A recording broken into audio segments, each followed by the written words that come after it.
এইবাৰ আমাৰ বকলগুৰি গ্ৰহৰাজ শ্ৰী শ্ৰী শনি মন্দিৰৰ যি অষ্টম বাৰ্ষিক শ্ৰী শ্ৰী শনি মহামেলাও নৱগ্ৰহ মহাযজ্ঞ অহা আঘোণ মাহৰ 28 তাৰিখৰ পৰা 2 পুহ আৰু ইংৰাজী 14, 15, 16, 17 আৰু 18 ডিচেম্বৰ এই 5 দিনীয়া বৰ্ণাঢ্য কাৰ্যসূচীৰে আমি অনুষ্ঠিত কৰিব বিচাৰিছোঁ।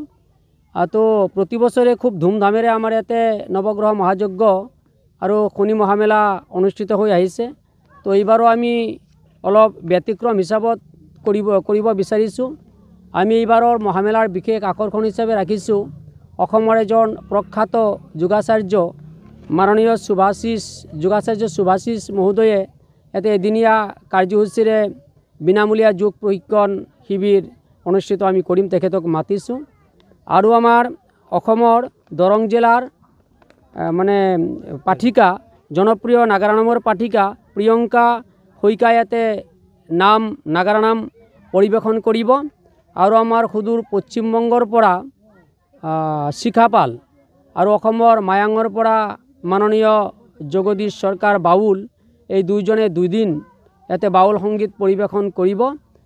আৰু বিভিন্ন ধৰণৰ গীত মাত আছে, গায়কো থাকিব আৰু স্থানীয় শিল্পীৰ দ্বাৰা নৃত্য গীত পৰিৱেশন হ'ব। তো আমি সকলো ধৰ্মপ্ৰাণ ৰাইজক এই অনুষ্ঠানত উপস্থিত থাকিবলৈ আমাৰ কমিটিৰ তৰফৰ পৰা আমি সাদৰে আমন্ত্ৰণ জনাইছোঁ।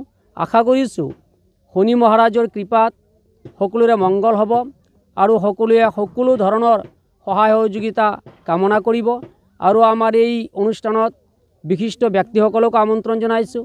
অসমৰ ৰাজ্যিক বিজেপি সভাপতি মাননীয় ভৱেশ কলিতা, তাৰপিছত অসমৰ বিধানসভাৰ অধ্যক্ষ মাননীয় বিশ্বজিৎ দৈমাৰী, আমাৰ স্থানীয় EM মাননীয় ৰণেন্দ্ৰ নাৰ্জাৰী, প্ৰাক্তন EM মাননীয় গণেশ কছাৰী ছাৰ আৰু ৰবীনবালা বিশ্বাস প্ৰাক্তন MCLA, প্ৰাক্তন EM জগদীশ সৰকাৰ আৰু বিভিন্ন স্কুলৰ মাননীয় শিক্ষাগুৰুসকল থাকিব। আৰু আমাৰ ওদালগুৰি সমষ্টিৰ লুমচা দৈমাৰী ছাৰো উপস্থিত থাকিব। তো সকলোৰে সহায় সহযোগিতা আৰু উপস্থিতিত আমাৰ এই অনুষ্ঠানটি আমি আশা কৰিছোঁ খুব সুন্দৰভাৱে আমি সুকলমে পৰিচালিত কৰিব পাৰিম, এইখিনি আশা কৰিছোঁ। সদায় ৰাইজক আমি সহায় সহযোগৰ লগতে যাতে আহি আমাৰ এই অনুষ্ঠানটো সাফল্যমণ্ডিত কৰে, সেইটো আমি উদযাপন সমিতিৰ তৰফৰ পৰা কামনা কৰিছোঁ।